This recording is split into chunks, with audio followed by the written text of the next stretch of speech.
السلام علیکم ورحمۃ اللہ وبرکاتہ۔ نحمدہ ونصلی علی رسولہ الکریم، اما بعد۔ قال اللہ تعالی فی القرآن المجید والفرقان الحمید، اعوذ باللہ من الشیطان الرجیم، بسم اللہ الرحمن الرحیم۔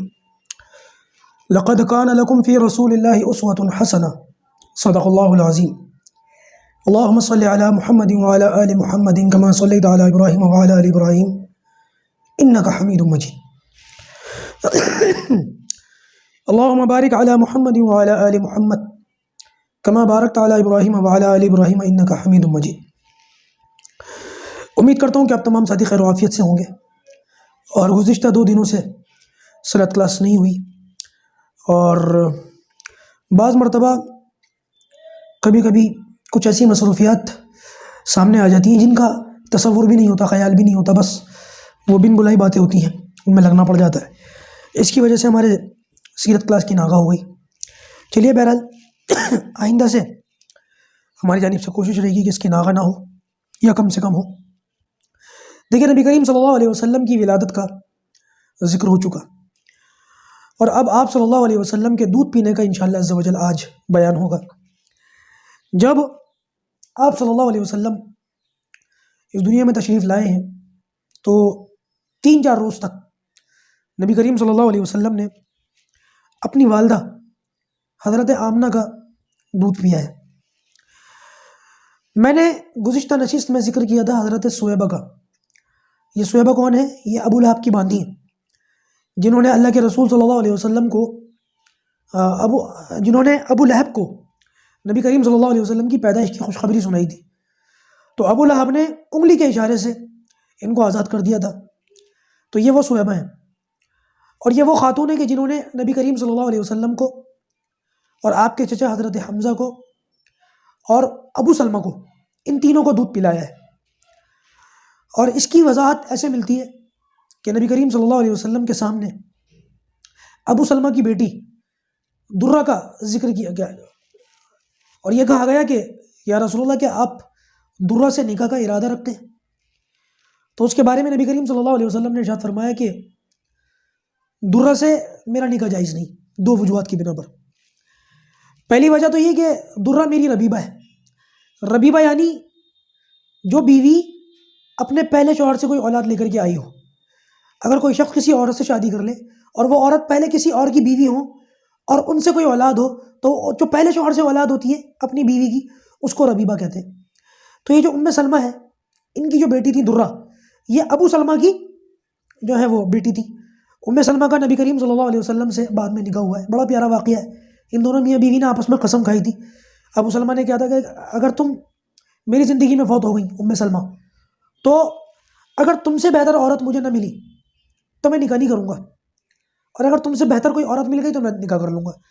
اور اگر ابو سلمہ، انہوں نے کہا ابو سلمہ نے اپنی بیوی سے، ام سلمہ، اگر ام سلمہ، اگر میں فوت ہو جاؤں اور تمہیں مجھ سے بہتر شوہر نہ ملے تو تم نکاح مت کرنا، ہاں اگر تمہیں مجھ سے بہتر شوہر مل جائے تو نکاح کر لینا۔ بعد میں نبی کریم صلی اللہ علیہ وسلم سے ان کے لیے نکاح کا پیغام آیا، تو ظاہر سی بات ہے ابو سلمہ سے اللہ کے رسول کئی گنا بہتر ہے، تو انہوں نے نکاح فرما لیا۔ تو درہ جو ہے وہ ابو سلمہ کی بیٹی تھی۔ تو آپ نے فرمایا 2 وجوہات کی بنا پر میرا اس سے نکاح جائز نہیں۔ پہلی وجہ تو یہ کہ وہ میری ربیبہ ہے، یعنی کہ میری بیوی کی پہلے شوہر سے اولاد ہے، اور دوسرا ابو سلمہ اور میں دونوں رضائی بھائی ہیں، اور وہ میری رضائی بھتیجی بھی ہے، یعنی کہ ابو سلمہ نے اور نبی کریم صلی اللہ علیہ وسلم نے، ان دونوں نے ایک عورت کا، حضرت سویبہ کا دودھ پیا ہے۔ یہ جو حضرت سویبہ ہے بعد میں ایمان بھی لائی ہیں، مسلمان ہوئی ہیں۔ نبی کریم صلی اللہ علیہ وسلم نے ان کا بڑا احترام کیا ہے، اور ان کے لیے کئی تحفے تحائف بھی بھیجے۔ اور ایسی موقع پر حضرت عباس، نبی کریم صلی اللہ علیہ وسلم کے چچا، انہوں نے اللہ کے رسول سے فرمایا کہ یا رسول اللہ، آپ حمزہ کی بیٹی سے نکاح فرما لیں۔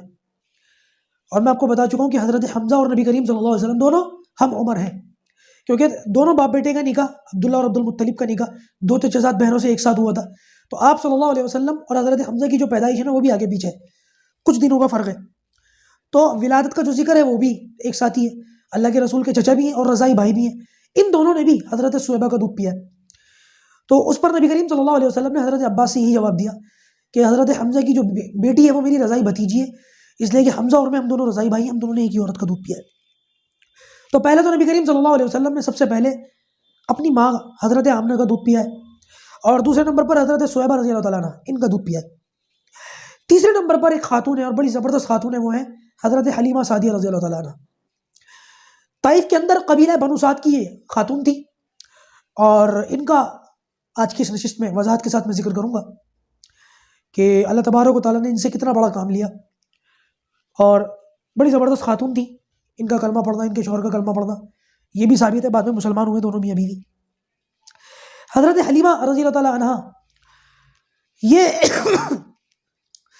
اسلام کے اندر بہت بڑی خاتون کا درجہ، آپ صلی اللہ علیہ وسلم کی رضائی ماں ہے، اور اس وجہ سے نبی کریم صلی اللہ علیہ وسلم بڑے فصیح و بلیغ بھی تھے۔ ایک موقع پر حضرت ابوبکر صدیق رضی اللہ تعالیٰ عنہ نے نبی کریم صلی اللہ علیہ وسلم سے پوچھا، یا رسول اللہ آپ بڑے فصیح و بلیغ ہیں، تو آپ صلی اللہ علیہ وسلم نے ارشاد فرمایا اس کی دو وجوہات ہیں۔ پہلی وجہ تو یہ کہ میں قریشی ہوں، اور قریشی بڑے فصیح اور بلیغ ہوتے ہیں، اور دوسرا یہ کہ میں بنو سعد کا میں نے دودھ پیا ہے، یعنی کہ قبیلہ بنو سعد ان کی عربی بڑی زبردست تھی، بڑی فصاحت و بلاغت والی تھی، اور اسی وجہ سے عرب کے اندر یہ دستور بھی تھا کہ جب بچے پیدا ہوتے تھے تو ان بچوں کو قبیلہ بنو سعد کے عورتیں جو ہیں وہ اٹھا کر کے لے جاتی تھی، 2 سال تک دودھ بھی پلاتی تھی، پرورش بھی کرتی تھی، اور کیونکہ وہ دیہاتی ماحول تھا تو دیہاتی ماحول کے اندر بچے پل بھی اچھے جاتے تھے، ان کا پڑھنا بڑھنا، ان کی جسمانی گروتھ بہت تیزی کے ساتھ ہوتی تھی، اور بچوں کی جو زبان ہے وہ بڑی فصیح و بلیغ ہو جاتی تھی۔ تو آپ صلی اللہ علیہ وسلم نے فرمایا کہ میرا فصیح و بلیغ ہونا میرے قریشی ہونے کی وجہ سے، اور بنو سعد کے میری جو پرورش ہوئی ہے اس کی وجہ سے۔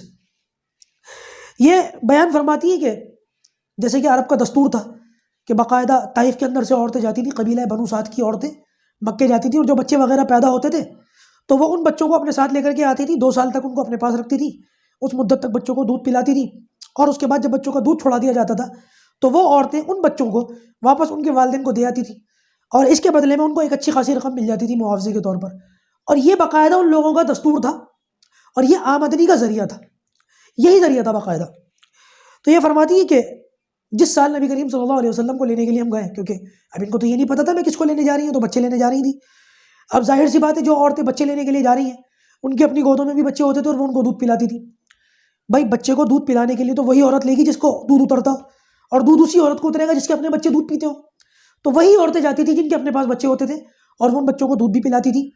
اور حضرت حلیمہ فرماتی ہے کہ بڑا سخت قحط سالی کا سال تھا، جانور بھی ہمارے دبلے پتلے اور بھوکے تھے، کھانے پینے کی بڑی قلت تھی، اور ہمارے پاس جو اونٹنی تھی اس کے بھی دودھ کے چند قطرے نکلتے تھے، جب اس کو دھوتے تھے اس کا دودھ نکالتے تھے، اور ایک گدھی تھی جو سواری کے طور پر میں نے اپنے ساتھ رکھی تھی، میرا بچہ میرے ساتھ تھا جو دودھ پیتا تھا۔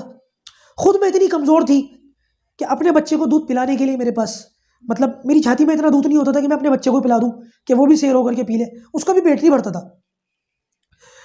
اور ظاہر سی بات ہے میری صحت خراب، میں اپنے بچے کو دودھ نہیں پلا پا رہی، ہماری جو اونٹنی ہے جو دودھ دیتی ہے اس کے اندر بھی دودھ نہیں ہے، وہ بھی بڑی کمزور ہے، اور جس گدھی پر سوار ہو کر کے جس سواری پر ہم ہو کر کے آئے ہیں وہ بھی لاغر قسم کی، کمزور اور ضعیف قسم کی تھی، اس پر بھی ہم بیٹھ نہیں پا رہے تھے ٹھیک سے۔ بتاتی ہے کہ حالت یہ تھی کہ قبیلے کے لوگ آگے بڑھ جاتے تھے اور ہماری سواری پیچھے رہ جاتی تھی، اتنی کمزور تھی کہ ہم قبیلے والوں کے ساتھ نہیں سفر کر پاتے تھے، بار بار رکنا پڑتا تھا، اور قبیلے والے آگے جا کر کے ہمارے انتظار میں پھر رکتے تھے، اور پھر جب ہم پہنچتے تھے تو وہ ہمیں سناتے تھے اور جلی کٹی بولتے تھے، خواتین خاص طور سے کہ حلیمہ تمہاری وجہ سے دیر ہو رہی ہے، تمہاری وجہ سے دیر ہو رہی ہے، بار بار تم رک جاتی ہو، تمہارا انتظار کرنا پڑتا ہے، اور ہمارے کام کا حرج ہوگا، وقت کا نقصان ہوگا۔ کہتی ہیں کہ میں برداشت کرتی تھی، سنتی تھی۔ اور مکے کے باہر ایک جگہ پر ہم نے باقاعدہ ایک جگہ بنا لی جہاں سے وہاں پر خیمے وغیرہ لگا لیے، ایسے نہیں ہوتا جیسے ہمارے یہاں عید الاضحیٰ کے موقع پر لوگ آتے ہیں تو ایک خاص جگہ بنا لیتے ہیں بکرے بیچنے کی، تو وہ شہر کے اندر ہی ہوتی ہے لیکن شہر سے تھوڑا سا دور ہوتی شہر کے اندر ہی لیکن تھوڑا سا آبادی سے دور ہوتی ہے، اور باقاعدہ وہ مارکیٹ ہوتی ہے۔ تو اس زمانے کے اندر بھی یہ دستور تھا کہ باقاعدہ مکے سے تھوڑے سے دور فاصلے پر ایک جگہ ہوتی تھی جہاں پر یہ لوگ اپنے خیمے نصب کر لیا کرتی تھی عورتیں، وہاں ہم نے خیمے نصب کر لیے، اور اس کے بعد پھر ہم بچوں کو لینے کے لیے مکے کے اندر داخل ہوئے۔ تو جو ہی ہم مکے کے اندر گئے ہیں تو پتہ یہ چلا کہ جتنی عورتیں تھیں ان سب کو بچے مل گئے، اور حضرت حلیمہ کو بچے نہیں ملے، اور اللہ کی شان کے جتنے بچے تھے 8-10 بچے 12 بچے ان سب کو عورتیں بھی مل گئیں، اور نبی کریم صلی اللہ علیہ وسلم کو کسی نے نہیں لیا۔ اللہ کے رسول کو کسی نے نہیں لیا اور حضرت خدیجہ کو بھی بچہ نہیں ملا. اس کی دو وجوہات ہیں. ایک وجہ تو یہ کہ نبی کریم صلی اللہ علیہ وسلم کے گھر میں بھی خواتین آتی تھیں اور پوچھتی تھی اور پتہ یہ چلتا تھا کہ باپ ہے نہیں. آپ صلی اللہ علیہ وسلم کے والد کا تو انتقال ہو گیا تھا, اب یتیم پیدا ہوئے تھے. تو اس وجہ سے وہ خواتین یہ سوچتی تھیں کہ ہم اس کو لے لیں گے, دودھ پلا دیں گے, تو بعد میں پھر بہت ممکن ہے کہ ہمیں کوئی بڑا اچھا معاوضہ نہ ملے, یا تو ملے ہی نہ, اور اگر ملے تو اچھا نہ ملے کیونکہ باپ ہی نہیں ہے. تو یہ سوچ کر کے عورتیں اس بچے کو چھوڑ جاتی تھیں, نبی کریم صلی اللہ علیہ وسلم کو چھوڑ جاتی تھیں. خود حضرت حلیمہ بھی اللہ کے رسول کو چھوڑ گئی. ایک بار آئیں, بعض روایتوں کے مطابق آئیں, اللہ کے رسول کو دیکھا, اور جب پتہ چلا باپ نہیں ہے تو یہ بھی چھوڑ کر کے چلی گئی. اور حضرت حلیمہ کو کوئی دوسرا بچہ بھی اس لیے نہیں ملا کیونکہ ان کی اپنی صحت کمزور تھی. ظاہر سی بات ہے, جو لوگ اپنے بچے کسی عورت کو دیکھیں گے تو وہ بھی اس کی صحت وغیرہ دیکھیں گے, اور یہ خود بتا چکی تھی میری کوئی صحت اتنی زیادہ اچھی نہیں تھی. تو پتہ یہ چلا کہ خواتین بچے لے کر کے واپس آ گئی اور سب کو بچے مل گئے, اور میں جب واپس آئی تو مجھے کوئی بچہ نہیں ملا, اور اب واپسی کی تیاری ہے, بس سفر باندھنا ہے واپسی کے لیے. تو میں نے اپنے شوہر سے کہا کہ ایک بچہ ہے, اس کو کوئی عورت لے کر کے نہیں آئی, اور میں بھی اس کو لے کر کے نہیں آئی, اور مجھے بھی کوئی بچہ نہیں ملا, تو کیوں نہ میں اس بچے کو ہی لے آؤں. تو ان کے شوہر نے ان سے کہا کہ ہاں حلیمہ تم لے آؤ, حارث ان کا نام, تم لے آؤ, ہو سکتا ہے اللہ تبارک و تعالیٰ اس بچے کی کوئی برکت تمہیں دے دے. بس یہ لفظ اللہ تعالیٰ کو پسند آ گئے. نبی کریم صلی اللہ علیہ وسلم ویسی برکتیں لے کر کے آئے تھے, رحمتیں اور برکتیں. اس کی سرداریاں آپ کو دی گئیں, یہ واپس گئیں اور نبی کریم صلی اللہ علیہ وسلم کو لے لیا. اور جب آپ صلی اللہ علیہ وسلم کو لے کر کے یہ واپس آئی ہیں, ایک دم ان کے حالات بدل گئے, بس دن پھر گئے. اور کہتی ہیں کہ ابھی کچھ دیر پہلے تک تو میری یہ حالت تھی کہ میرا اپنا بچہ, اس کو میں دودھ نہیں پلا پاتی تھی سیر ہو کر کے, میری اپنی صحت اتنی کمزور تھی. جیسے ہی یہ بچہ میری گود کے اندر آیا ہے تو اللہ تعالیٰ کے فضل سے میرے اندر خود اتنا دودھ ہو گیا کہ میرا اپنا بچہ بھی سیر ہو کر کے پیتا تھا, اور یہ جو بچہ میں لے کر کے آئی تھی یہ بھی پیٹ بھر کر کے پیتا تھا. اور پھر کہتی ہے کہ وہ اونٹنی جس کے اندر چند قطرے دودھ کے ہوتے تھے, ہم اس کو دھوتے تھے تو کچھ تھوڑا سا دودھ نکلتا تھا, اس نے اتنا دودھ دیا کہ میرے شوہر اور میرے گھر کے جتنے لوگ ہیں سب نے خوب پیٹ بھر کے دودھ پینا شروع کر دیا. اور جب ہم واپس ہوئے تو واپسی میں وہی گدھی جس کے اوپر ہم بیٹھتے تھے, اور وہ بڑی کمزور اور لاغر قسم کی تھی اور بار بار رکتی تھی, جس کی وجہ سے سفر والے, ہمارا سفر کے جو ساتھی ہیں وہ انتظار کرتے تھے. حالت یہ ہو گئی کہ ہماری گدھی سب سے تیز ہو گئی, قافلے والوں کو پیچھے چھوڑ دیا, اور اب ہمیں رک کر کے لوگوں کا انتظار کرنا. پہلے حال یہ تھا کہ قافلے والے رک کر ہمارا انتظار کرتے تھے, اب حال یہ تھا کہ گدھی ہماری اتنی تیز ہو گئی کہ ہم رک کر کے آگے جا کر کے قافلے والوں کا انتظار کرتے تھے. تو قافلے والوں نے پوچھا, حلیمہ یہ تمہاری وہی گدھی ہے, یہ تمہاری وہی سواری ہے کہ جس کی وجہ سے ہمیں بار بار رکنا پڑتا تھا؟ ان کو تعجب ہوا کہ پتہ نہیں دوسری سواری تو نہیں ہے. تو اس پر حضرت حلیمہ کے یہ الفاظ سیرت کی کتابوں کے اندر ملتے کہ ہاں سواری تو وہی ہے, سوار بدل گیا اس کا, اس پر جو سوار ہے وہ اب دوسرا ہے, وہ نہیں ہے. نبی کریم صلی اللہ علیہ وسلم کی برکت ہے. پھر اپنے گھر کی برکتیں بتاتی ہیں خود کہ کیسی زبردست برکتیں ہوئی ہمارے گھر میں نبی کریم صلی اللہ علیہ وسلم کو لانے کے بعد. ہماری بکریاں قبیلہ بنو سعد کے اندر جو گھر تھے, گھرانے تھے, وہ لوگ اپنے اپنے بکریاں وغیرہ رکھتے تھے, جانور رکھتے تھے, اور چرنے کے لیے وہ بکریوں کو چھوڑتے تھے سارا دن. گھاٹیوں میں ان کی بکریاں جاتی تھیں, چرتی تھیں. تو کہتی ہے کہ جب شام کو بکریاں واپس آتی تھیں تو دوسرے لوگوں کی بکریاں تو بتلی دبلی اور بھوکی ہوتی تھیں, اور میرے گھر کی جو بکریاں ہوتی تھیں وہ بڑی موٹی تازہ اور فربا ہوتی تھیں اور بھرے ہوئے پیٹ کی ہوتی تھیں. تو لوگوں نے اپنے آپس میں یہ کہنا شروع کر دیا کہ بھائی اپنی بکریوں کو وہاں بھیجو چرنے کے لیے جہاں پر حلیمہ کے گھر کی بکریاں جاتی ہیں. وہ ساتھ میں جانے لگی, لیکن پھر بھی وہی حال کہ ہماری بکریاں تو موٹی تازہ اور فربا, اور ان کی بکریاں وہی سوکھی دبلی پتلی. تو لوگوں نے پوچھا کہ ایسا کیا ہے, ایسا کیا راز ہے جس کی وجہ سے ہماری بکریاں تو ویسی واپس لوٹتی ہیں اور حلیمہ تمہاری بکریاں جو ہے وہ بڑی تازہ ہو کر کے لوٹتی ہیں؟ تو انہوں نے اللہ کے رسول کی طرف اشارہ فرمایا, برکت اس بچوں کی ہے, یہ برکت ہے اس بچے کی ہے, اس کی برکت کی, یہ سارے معاملات ہیں, سارے کرامات ہیں. بہرحال جب 2 سال مکمل ہو گئے تو آپ صلی اللہ علیہ وسلم کا دودھ چھڑایا گیا, اور 2 سال کے بعد حسب دستور یہ آپ صلی اللہ علیہ وسلم کو حضرت حلیمہ واپس لے کر کے آئی ہیں, اور واپس لا کر کے حضرت آمنہ کے حوالے تو کر دیا, لیکن کہتی ہے کہ میرا دل اس بچے میں اٹک چکا تھا, اور اس کی وجہ سے میرے گھر کے اندر خیر برکت رحمت بہت کچھ آ چکا تھا. تو لہٰذا میں نے بجائے اس کے کہ میں بچے کو حضرت آمنہ کے سپرد کر کے واپس آ جاؤں, میں نے کچھ اور باتیں شروع کر دی کہ دیکھیے بچہ کتنا اچھا ہو گیا, کتنی اچھی اس کی صحت ہو گئی, کتنا زبردست یہ ہو گیا, اس کے ہاتھ پیر کتنے بڑھیا ہو گئے, کیوں نہ میں اسے پھر دوبارہ واپس لے جاؤں اور اس بچے کی دوبارہ پرورش کروں, تو یہ بچہ ہمارے ماحول کے اندر اور زیادہ اچھا ہو جائے گا. کہتی ہے کہ اس زمانے میں عرب کے اندر وبا بھی پھیلی ہوئی تھی، کوئی بیماری پھیلی ہوئی تھی، اور میری ان باتوں کا اثر بھی ہوا حضرت آمنہ پر. تو حضرت آمنہ نے مجھے دوبارہ اجازت دے دی اور میں دوبارہ ان کو واپس لے آئی، اور میں بڑی خوش تھی. وہ عورتیں تو دوسری تھیں جو اپنے اپنے بچے دے کر، نئے بچے لے کر کے جا رہی تھیں، اور میں اپنا وہی بچہ دوبارہ لے کر کے آئی تھی. اور جب میں ان کو لے کر کے واپس آئی ہوں تو روایت کے اندر آتا ہے کہ تقریباً اور 2 سال نبی کریم صلی اللہ علیہ وسلم ان کے یہاں رہے، 4 سال ان کی رہائش ہوئی ہے.